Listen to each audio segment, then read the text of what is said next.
Okay, have a good day, everyone. Short introduction. My name is Benny. I'm a lecturer and researcher at Polytechnic Negeri Medan in Indonesia. In this presentation, I would like to discuss with you about the progress of our research. And, okay. The title of the presentation is The Single Layer Hierarchical Graph Neuron that we have developed for earthquake forecasting. Alright. But first of all, I would like to discuss with you about the insight of artificial intelligence that can be used for earthquake forecasting.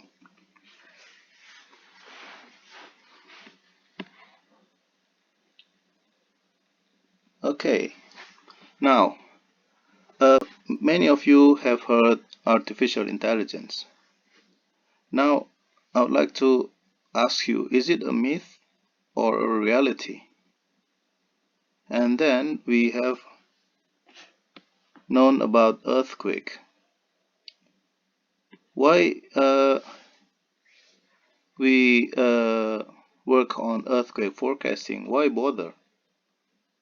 Is it actually important, or is it possible to forecast an earthquake?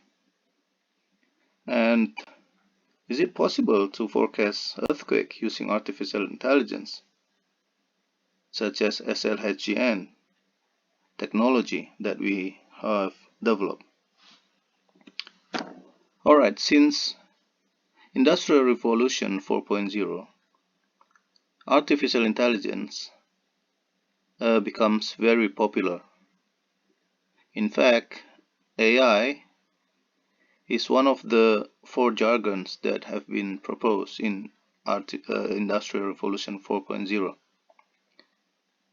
Then people thought that AI can be used to solve many difficult problems or tasks, and in intelligent manner. So is it really so? How about this one? Look at this figure on the bottom. If an AI is requested to answer what that is, the answer would be, don't know. And the answer would be different if the question would be, what number is that? The AI would answer an 8. Or, what letter is that? And the AI would answer a letter B. So this remark shows that an AI can work only on a specific task. This remark also shows that to make an AI function, it requires data to be worked out. In this case, it is a figure. An earthquake. Now we come to an earthquake forecasting. An earthquake is in fact a natural phenomenon, but it causes a lot of damages, deaths, and psychological trauma. And the trauma may remain for a long time. If an earthquake can be forecasted, we hope that it may calm down both people and the government. And life can be expected to be more optimistic, no more anxious. Initially, there were a lot of researchers that have worked on earthquake forecasting using AI. But now they are divided into 2 groups. One group still believe that it can be forecasted, and the other group says that an earthquake is just a random occasion. So it is totally random. It cannot be forecasted. And In my opinion, there are two possible reasons why the other group have given up. First, how can an AI do a specific task related to forecasting an earthquake? For example, can you request, for instance, is it going to happen in Jakarta? And how big will the magnitude be? And of course, what people may expect, when will it be? Or when will it happen? And the second reason that has been why they have given up, they have to find the data for the AI to be worked out. And the question would be, is the data of the previous earthquakes in Indonesia, in order to forecast the earthquake in Indonesia, is the data sufficient for forecasting future earthquakes in Indonesia? And then the next question, which data and which magnitude should be used? And also in what location and what time? All the three values, right? Magnitude, location, and time. How can those values fit to the AI technology? And how many times the AI must be trained with those values? And the answer that we have worked on our research, the data, based on our previous research, it should be possible to forecast within 9 hours before the earthquake happens. And then the data must be taken from the whole surface of the world. And for this research, we have clustered 32 areas. So the whole surface of the world has been clustered or has been grouped into 32 areas, or at least taken from 32 areas.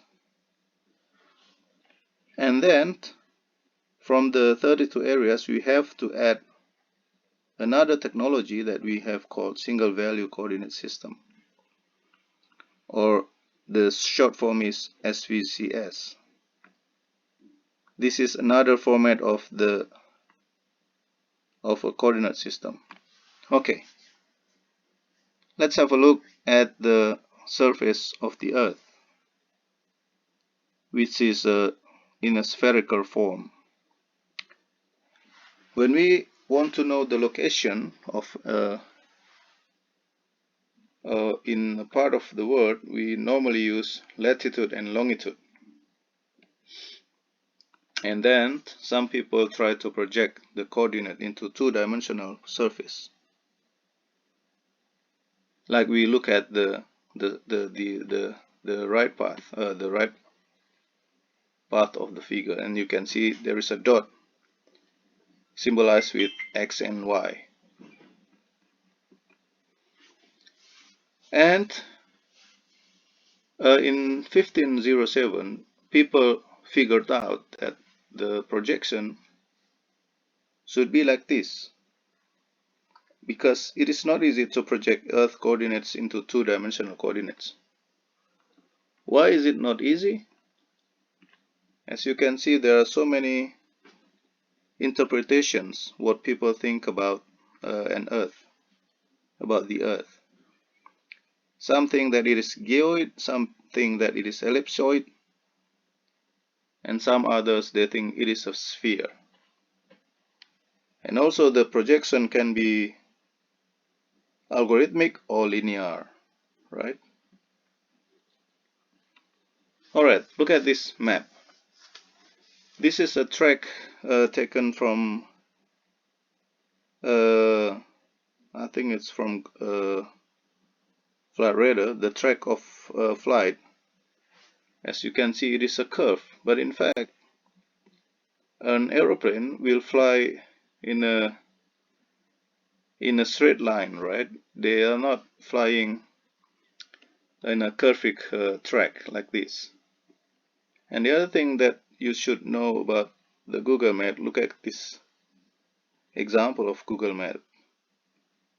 So due to nonlinear projection process, the Antarctica becomes much bigger than Australian continent. So these are some examples of errors that may occur when you try to project the Earth surface into two-dimensional surface. Okay, now we come to the reason why we have developed a new coordinate system. The first reason is the inaccurate physical location when we try to measure using current coordinate system. And the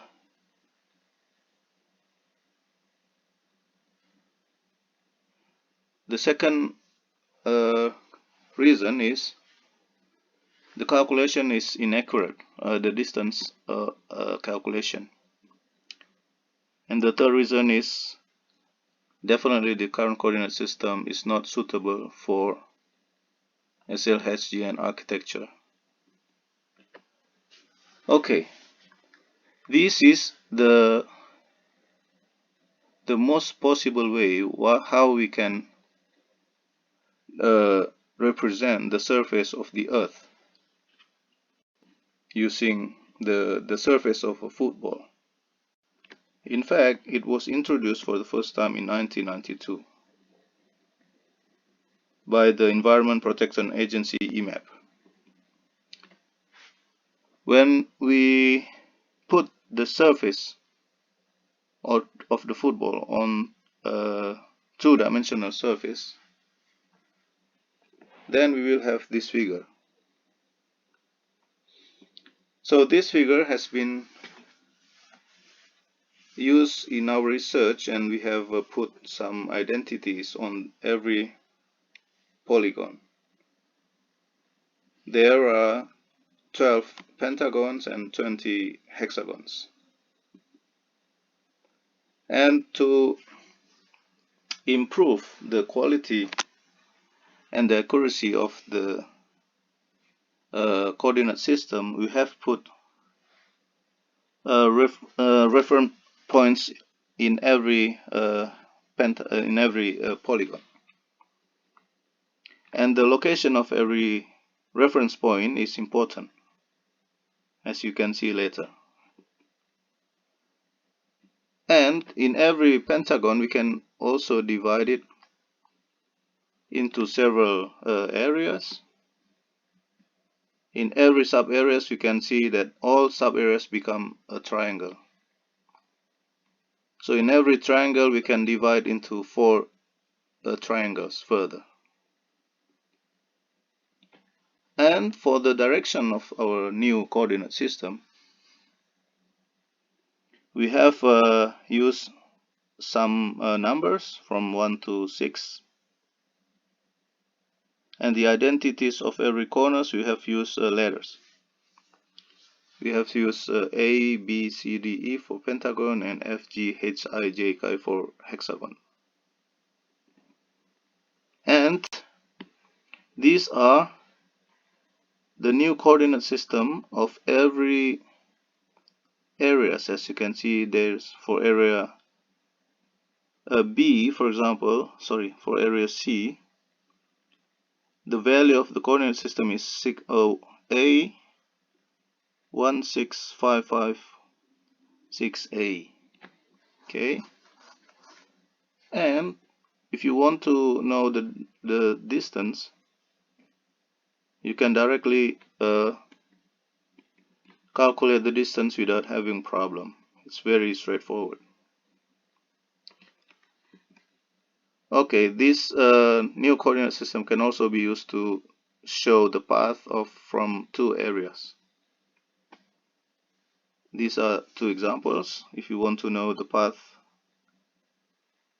from K to G, you can use K to M and continue with M to G, or the other way around. Okay, look at this figure. As you can see, the reference points would be distributed in even manner, in order manner. I forgot to put all the reference points here. And these are some examples, 6 examples of 6 cities in the world, and the location of every city is in our two-dimensional projection. And as you have seen before, that for example the city of Santiago in Chile, this is the current coordinate, the old-fashioned coordinate, and on the right side is the coordinate of a SVCS that we have researched and developed, right?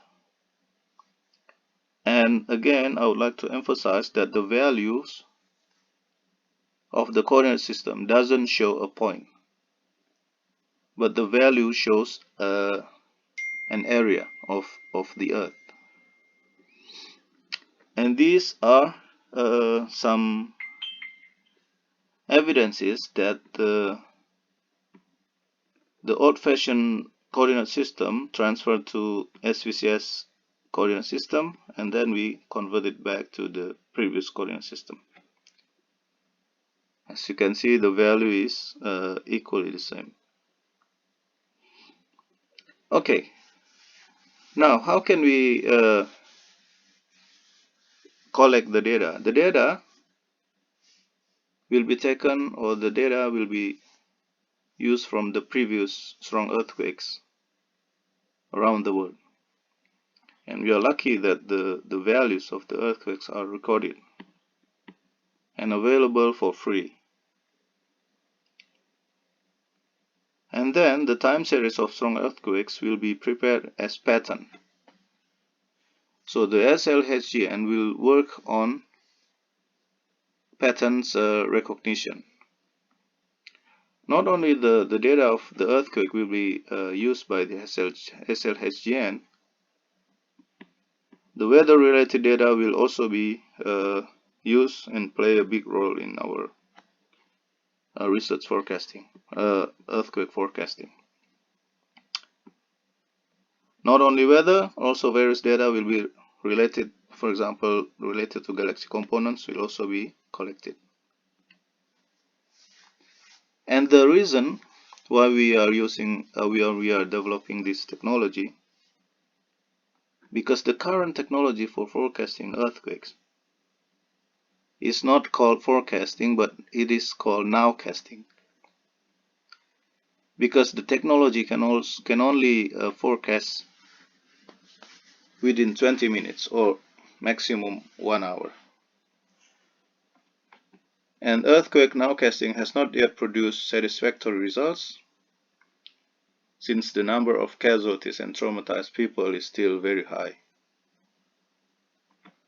And most tools of nowcasting are focusing on tracing the location and its propagation. It doesn't deal with when it happens, or how long will it happen, or in which part of the earth will happen. Specific and detailed earthquake forecast is important for many people, so that's the trigger why we have research on this topic. Unfortunately, there are some issues. For example, weather data before, during, and after an earthquake is difficult to gather because the sensors have been destroyed. And the historical data must be gathered from the location of the affected area, which is sometimes impossible when we put some sensors on the area. And we are going to use temporal and spatial data for the earthquake forecasting using pattern recognition. And I think that's all my presentation. Thank you so much to all of audiences and attendances. And please questions are welcome. Thank you very much.